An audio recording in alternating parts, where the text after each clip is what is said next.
A Descent into Madness, Entering the Yellow Wallpaper. The Yellow Wallpaper. A title that whispers of decay, of secrets hidden beneath a fading facade. Charlotte Perkins Gilman invites us into a world of creeping horror, a slow descent into madness disguised as a rest cure. We meet our protagonist, a young woman confined to a room with nothing but her thoughts and the unsettling yellow wallpaper. Immediately, a sense of unease sets in. Something is terribly wrong. The crumbling mind, a slow and silent torment. The room, once a sanctuary, now feels like a prison. The ticking clock is a constant reminder of the time slipping away, each second echoing the slow decay of her spirit. The woman is trapped, not by bars or chains, but by the invisible shackles of societal expectations and her own deteriorating mind. She sits by the window, staring out at a world she can no longer touch, feeling the weight of her confinement pressing down on her. She is forbidden from writing, from expressing her thoughts and emotions. The pen and paper, once tools of liberation, now lie abandoned. Every time she reaches for them, she is reminded of her husband's stern warnings, the societal norms that bind her. Her husband, a doctor, dismisses her concerns as mere nervousness, a common trope used to silence women in a patriarchal society. His dismissive attitude only deepens her sense of isolation, making her feel even more trapped within the confines of her own mind. With each passing day, her grip on reality loosens.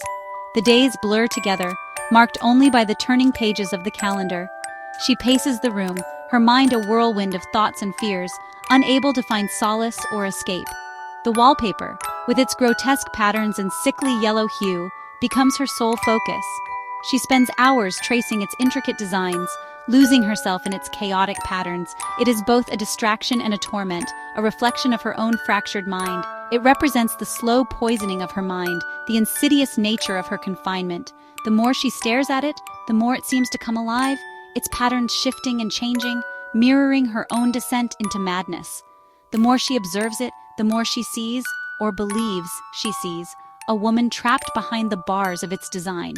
This imagined figure becomes a symbol of her own entrapment, a haunting reminder of her lost freedom and the life she once knew. Confined to isolation, the walls close in. The room, once a sanctuary, now feels like a prison. The air grows thick with despair, and the shadows seem to whisper secrets of her entrapment. Every corner of the room echoes with her silent screams, a testament to her growing madness. Isolation becomes a breeding ground for madness. The silence is deafening, amplifying her every thought, every fear. The once familiar surroundings now feel alien, and the walls seem to pulse with a life of their own. Her mind, once sharp and clear, begins to fog, clouded by the weight of her solitude. The woman is cut off from the outside world, her only interaction with her husband John and his sister Jenny. They speak to her with kind words, but their actions betray a lack of understanding. They see her as fragile, needing protection, but in their care, she feels more like a prisoner than a patient. They become her jailers, unknowingly complicit in her descent. Their well-meaning gestures and constant supervision only serve to deepen her sense of entrapment. She longs for freedom, for a breath of fresh air, but their presence is a constant reminder of her confinement. The room itself seems to shrink around her, the walls closing in, suffocating her with their oppressive presence. The yellow wallpaper, with its intricate patterns, becomes a symbol of her captivity. She feels as though the walls are alive, watching her, judging her, and mocking her every move.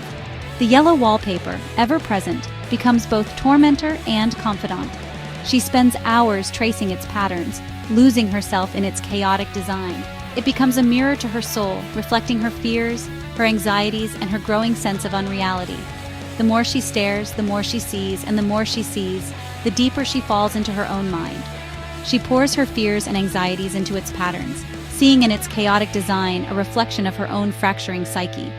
The wallpaper becomes an obsession, a puzzle she feels compelled to solve.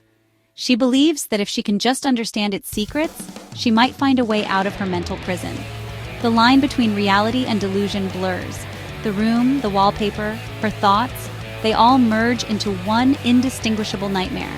She can no longer tell where the wallpaper ends and her mind begins. In this suffocating space, she loses herself, becoming one with the patterns that imprison her. The haunting pattern, a symbol of imprisonment. The The wallpaper in this story is not just a background element, it is a central symbol that represents the protagonist's mental and emotional state. The intricate design of the wallpaper is both captivating and confining, much like the societal expectations placed upon her. As she spends more time in the room, the wallpaper becomes a canvas for her projections and frustrations. The wallpaper is not merely a decorative element, it is a powerful symbol of the protagonist's imprisonment. The room, with its oppressive wallpaper, becomes a physical manifestation of her mental state. She is confined not only by the walls of the room, but also by the expectations and limitations imposed on her by society and her family. The wallpaper's pattern, with its endless loops and swirls, mirrors the cyclical nature of her thoughts and the inescapable nature of her situation. Its intricate, confusing pattern mirrors the constraints placed upon her by society and her own family.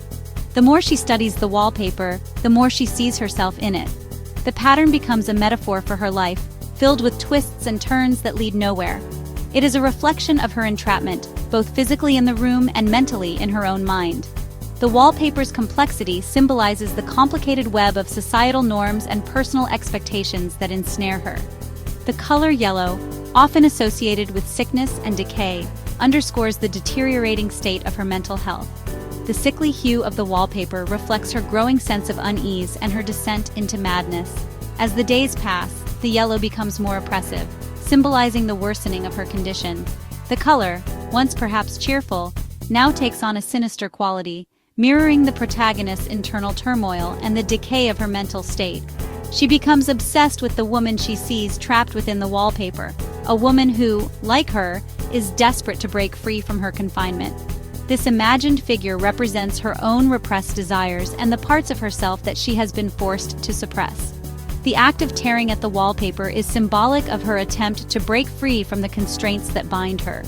It is a desperate act of rebellion against the forces that seek to control her. This imagined figure embodies the protagonist's own repressed desires and her struggle against the societal norms that bind her. The shadowy figure behind the wallpaper is a manifestation of her inner turmoil and her fight for autonomy. As she becomes more obsessed with the figure, her own sense of self becomes increasingly fragmented. The wallpaper, once a mere decoration, becomes a battleground for her sanity and her sense of identity. In the end, the protagonist's struggle with the wallpaper is a powerful metaphor for her fight against the oppressive forces in her life. As the woman's mental state deteriorates, so too does her perception of the woman in the wallpaper. She sees her more clearly now, a desperate figure trapped behind the bars of the pattern. This apparition becomes a symbol of the protagonist's own struggle for freedom, for autonomy in a world that seeks to control her. She begins to see the wallpaper as a living entity, something that holds her captive. It becomes both her prison and her only source of comfort, a twisted reflection of her own fragmented mind. The line between sanity and madness dissolves completely. The woman's perception of reality is entirely consumed by the yellow wallpaper, and the woman she believes is trapped within. She sees the figure everywhere, in the shadows, in the moonlight, a constant reminder of her own confinement. Her actions become erratic, driven by a desperate need to free the woman in the wallpaper and, in turn, free herself. She tears at the paper, peeling it away in a frenzy, convinced that she is getting closer to liberation. The tragedy of the yellow wallpaper lies not only in the protagonist's descent into madness, but also in the utter lack of understanding from those around her. Her pleas for help, for a change of scenery, for anything to alleviate her suffering, are dismissed as the ramblings of a hysterical woman. Her husband, blinded by his medical authority and societal expectations, fails to see the depth of her despair.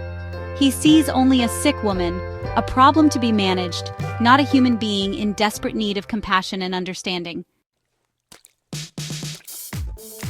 In a chilling climax, the woman fully embraces her madness. She identifies completely with the woman in the wallpaper, believing that she has finally freed her from her prison. She tears down the remaining paper, liberating herself from the constraints of her former life, but at a terrible cost. The ending is both triumphant and tragic, a testament to the power of societal pressures and the devastating consequences of ignoring the voices of women. The woman has found freedom, but only in the depths of her own shattered mind. The Yellow Wallpaper is a haunting exploration of mental illness, isolation, and the oppressive forces that can drive a person to the brink of madness.